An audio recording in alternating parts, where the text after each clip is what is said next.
Welcome to Brain Power with Dr. Echo, where each week we discuss how your family can boost brain health by addressing mind, body, emotional, and environmental health. And now here's the episode. Welcome, parents. Welcome to another episode of Brain Power with Dr. Echo. You're in for a treat today and have the amazing Dr. Amanda Adkins. Wow, all A's. Amazing Dr. Amanda Adkins here with us today. And she's a lifestyle doctor as well as an internal medicine doctor. So she's double board certified and she's a woman full of wisdom on how you can live a life like a full life, right? A well-rounded life. And so I'm going to let her introduce herself because you're going to want to hear her story and it's going to really inspire you. So without further ado, welcome to Brain Power with Dr. Echo, Dr. Atkins. Thank you so much for having me. I'm so excited to talk with you today. So yes, like you said, I am double board certified in internal medicine and lifestyle medicine. I also am the owner and CEO of Enlightenment Health and Wealth, where we help women, Christian women who are overweight, get off their blood pressure and diabetes medicine safely through lifestyle changes. When I say that, people are like, "Oh, I don't want to change anything," but we talk about, what you can do in your own time to actually help these changes. So I'm just so excited to talk with you about this and tell you about my journey and why I'm here because it started back when I was a teenager. So you never know what God has in store for you. I was a very shy young lady, and to be out here talking to you today is just a testament of like what God can do. My family will all say, "Oh my gosh!" I know they're like, "Oh my gosh, you're out there talking." Because I still would just sit in the corner, read a book or something. But my health journey started back when I was a freshman in high school. I was like 13 or 14 years old. And I grew up in Indiana in the 90s. And at that time, we had to do what they called a presidential physical fitness test. And we had to actually step on the scale and weigh ourselves. And, you can look in the mirror and see that you're overweight. I could tell I was tired all the time. I always loved to sleep. So I didn't think much of that. I was always tired. But when I stepped on the scale, I weighed 199 pounds as a 13, 14-year-old girl. And, in teenage years, you're already self-conscious and everything there. And then you see that number on the scale. And that was life-changing for me. Because I tell people if it was like 197, it probably wouldn't have been that bad. If it was 203, it wouldn't have been that bad. But because it was right there on the edge of the next step, I vowed then and there that I would never let two be the first number of my weight. And I knew I had to change something. And the first step I did was start exercising. And I was like, that's easy enough. But I would actually go as far as saving my lunch money. So back in the day, lunch was only like $2. I would save that and buy exercise equipment. I was an infomercial queen, I would say. I would buy like the ab roller, the thigh master, this little gadget that would decrease the fat around your abdomen. I mean, I was getting it all. Like it wasn't the normal equipment that people do, like just go run or walk. No, I had to do something extra. So I did that and lost, some weight, started exercising. But then at the age of 16, I decided to become a vegetarian. And the reason this is crazy is because at the time my dad was a meat delivery truck driver. So we had bologna, bacon, sausage, hot dogs, all sorts of ham. That was what we ate because they would give that to their employees when it would almost expire. So, my parents were like, "Okay, we're going to eat this free food." And at the age of 16, I told them I wasn't going to eat it anymore. And they're like, "Well, I don't know what you're going to eat." Right. So I remember my first vegetarian meal was peas and corn canned. And I was like, I'm just going to see how this goes. Right. And I'm a person that likes to challenge myself, see what I can do. And so I just like, let's see how long I can do this. And now I would say almost 40 years later, or 30 years later, I'm still doing that, not eating meat, and was able to lose a significant amount of weight and keep it off. And then later on through med school and residency, I was still vegetarian, but I was a junk food vegetarian. So I loved all things Doritos. I love Coca-Cola. My favorite meal was a Big Mac with no meat. Coming up with things because, like I said, Indiana in the 90s, it wasn't like now where there was a lot of vegetarian options. So that's what I was able to come up with.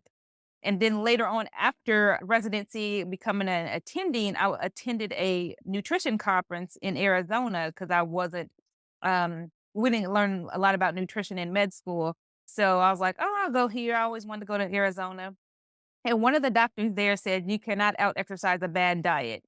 And he was talking about plant-based nutrition, and I didn't know that at the time, but I was like, that sounds interesting." And then one of my patients actually told me about Dr. Joel Furman, who was like one of the fathers of lifestyle medicine and, plant-based nutrition, and he's a nutritarian, he calls himself. So just learning information about that. And then when I learned that actually eating plant-based helps with chronic illnesses, I was like, oh my goodness, this is what I've been looking for my entire life. And so that's what I decided to become board certified in lifestyle medicine. And initially it was all for myself. I just wanted to learn it because I wanted to be healthy. I didn't want medication and I didn't want all my, illnesses that ran in my family, like high blood pressure, diabetes, and cancer. I said, well, I'm going to do this for myself. But then, when you do things, people start to notice. Patients start to ask, I don't want to be on medications. What else can I do? And this kind of propelled me to go on to do health and wellness coaching because in a, internal medicine practice, you have 15 minutes in an exam room, and that's not enough time for lifestyle changes to be discussed. So that is the condensed version of my long story of health and wellness to get to this point at time. Wow. I like what you said. Like, there's been a few points where you made a decision. First, when you were, I guess, 14, and then when you were 16, and then you've continued to make that decision. So talk to parents about that because I think that might be a big issue for for people or parents is making that decision or they feel like it's too hard to go plant-based and if you can just address those concerns, Yes. questions they may have. Yeah. So the decision would come with a conviction. So that's what I usually tell people. Like without the conviction, the decision doesn't matter because there'll be so many things in life that tries to push you or pull you backwards to what you were doing before. And because, like I said, I had that point where I was like, I'm not going to let two be the first number of my weight. That was a conviction that I had within myself. Nobody gave that to me. Nobody said, Amanda, you're too overweight. You need to change something to do this. It came from within.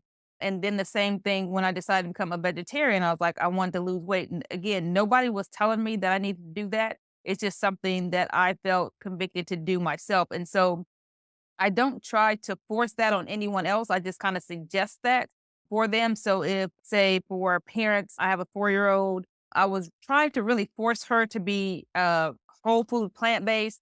My husband is a vegetarian, so she would see what he had and want his food. So I was like, okay, so I'm not going to force this upon her. I'm just going to talk to her about, healthy choices and have her actually decide, which one is healthy, which one is not, and see which one she picks. And of course, as a 4-year-old, sometimes she picks the unhealthy things.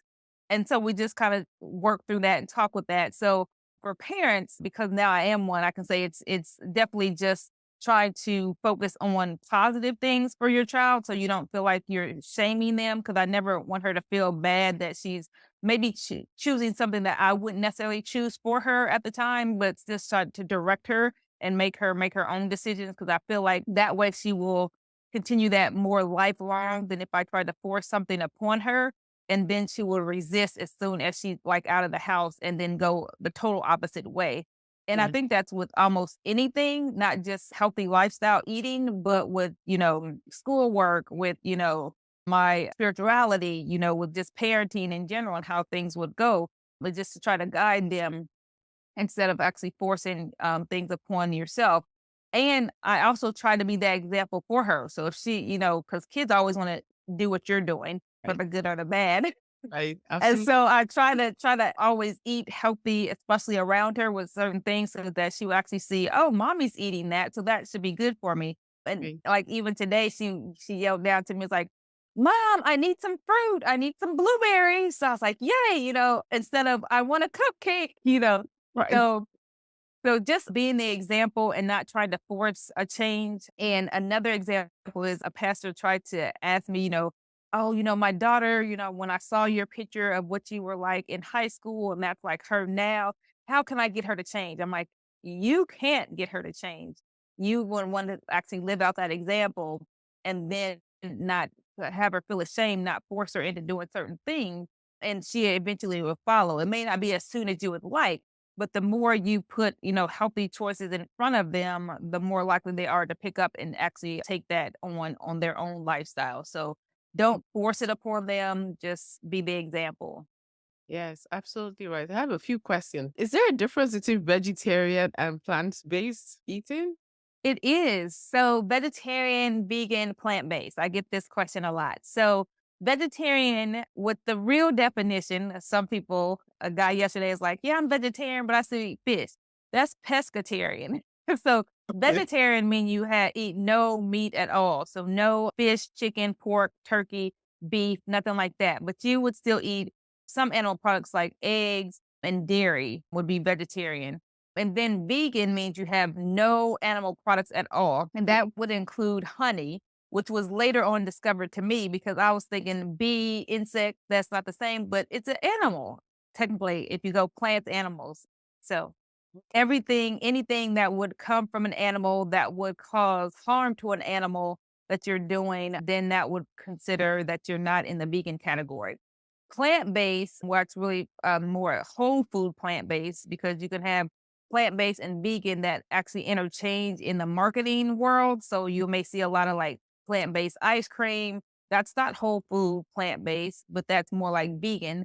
But they're using that plant-based because they hear information how plant-based is, the healthiest that you can go. It prevents and reverse chronic illnesses. So I tell people to really be alert with that. So if you think plant-based is something, that can be grown fully plants and you can actually look at it and know what it is, it hasn't been transformed in its whole form and probably doesn't need a label or it did not have a mom. Okay, well, let me see. I want you to please clarify that what you want parents or people to watch out for, that difference So, between the vegan yeah. and the And with the plant-based.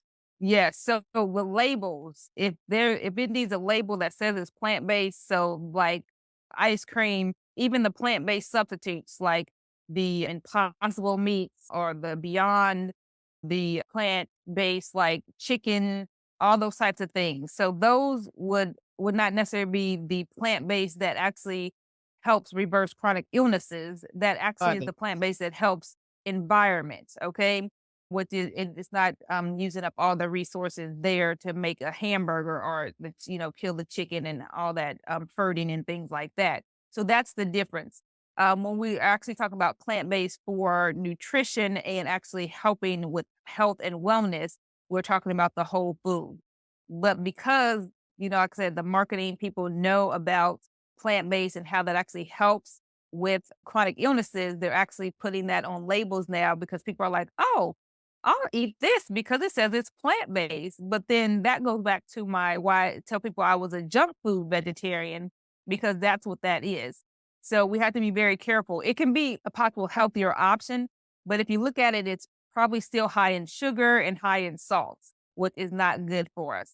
I'm transparent people. I tell them, yes, we still do because I was vegetarian, vegan first before I went plant-based, that I still would do some of those plant-based substitutes type things, especially for my daughter to have her like kind of fit in where she feels like, oh, her chicken strips look like other kids' chicken strips, but they're the vegan kind.